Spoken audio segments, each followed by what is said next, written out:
Bonjour, alors aujourd'hui on va vous parler de l'aménagement de la commune de Villebon-sur-Yvette et plus particulièrement de la révision générale du plan local d'urbanisme qui s'est tenue entre septembre 2022 et avril 2025.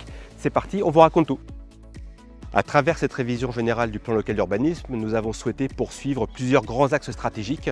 Il y avait tout d'abord limiter tout ce qui était ruissellement des eaux de pluie et favoriser les infiltrations à la parcelle. Et je reviendrai un petit peu plus tard sur ce que nous avons mis concrètement en place. Il y avait également la préservation des espaces naturels et agricoles à travers leur sanctuarisation. Aucun espace n'a été consommé dans cette révision générale pour construire de nouveaux logements. Nous avons souhaité également préserver le cadre de vie que nous connaissons tous et qui m'entoure aujourd'hui.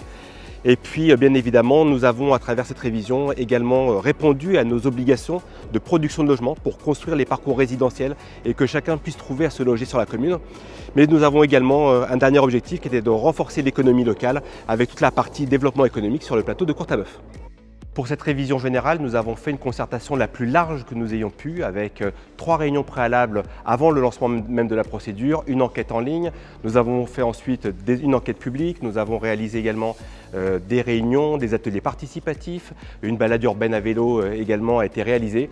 Voilà, ce qui a permis d'entendre très largement l'ensemble des Villebonnais et de nos partenaires de façon à recueillir les attentes de chacun pour cette révision générale et que le projet construit réponde parfaitement aux attentes de chaque Villebonnais. Cette nouvelle révision du plan local d'urbanisme fait une grande part à la préservation de la biodiversité que nous connaissons à Villebon-sur-Yvette. Je pense notamment au recensement que nous avons effectué et qui a abouti au classement de 125 arbres qui ont un caractère remarquable, soit de par leur dimension, leur position géographique. Ce sont des marqueurs à l'échelle de la commune et nous avons souhaité les préserver. Il y a également la création des espaces paysagers protégés dans les cœurs d'îlots de façon à préserver ces espaces et les sanctuariser également.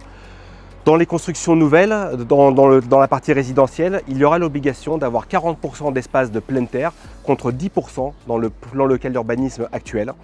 Et nous avons également souhaité préserver 10 hectares supplémentaires d'espaces boisés et de créer une lisière de 5 mètres le long de ces espaces d'inconstructibilité pour faire une transition entre la partie naturelle et la partie habitat de la commune.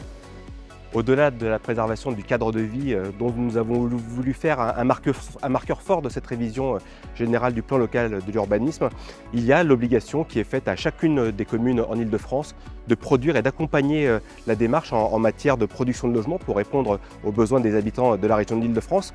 Et pour Villebon-sur-Yvette, nous avons souhaité profiter de ce terrain qui est juste derrière moi, le terrain de la Direction Générale de l'Armement, plus communément appelé DGA, et pour lequel nous sommes en négociation depuis plus de 10 ans maintenant, de façon à y faire une nouvelle centralité communale dans laquelle nous aimerions retrouver bien évidemment une démarche patrimoniale, la conservation de un ou plusieurs bâtiments, de ceux qui sont derrière moi, la préservation de plusieurs arbres, parce qu'il y a également quelques arbres remarquables sur ce site, et puis y faire une véritable centralité avec café, restaurant, où les gens puissent se retrouver et participer à la vie de société.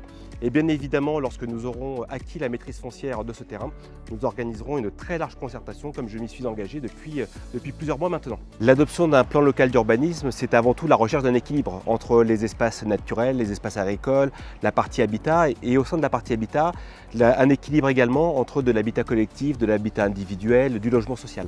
C'est à travers cette recherche d'équilibre que nous avons souhaité faire une modification majeure dans ce PLU, à travers l'intégration dans chaque opération collective de la création d'à minima 30% de logements sociaux, de façon à ce que la mixité sociale se fasse à l'échelle de l'ensemble du territoire communal. Alors, tout comme nous avons souhaité protéger le cadre de vie de la commune à travers les espaces agricoles, les espaces boisés, nous avons également souhaité faire une belle part à la préservation du patrimoine bâti qui fait l'identité de la commune.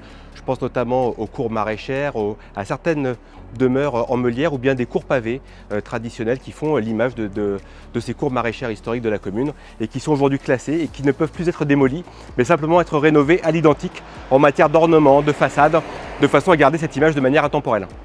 Comme je vous le disais en propos introductif, il y a une très large concertation sur cette révision générale du plan local d'urbanisme de la commune. Nos partenaires, l'État, le conseil départemental, la région, le SIAVI et l'ensemble des autres partenaires institutionnels ont émis un avis favorable à ce projet de révision générale.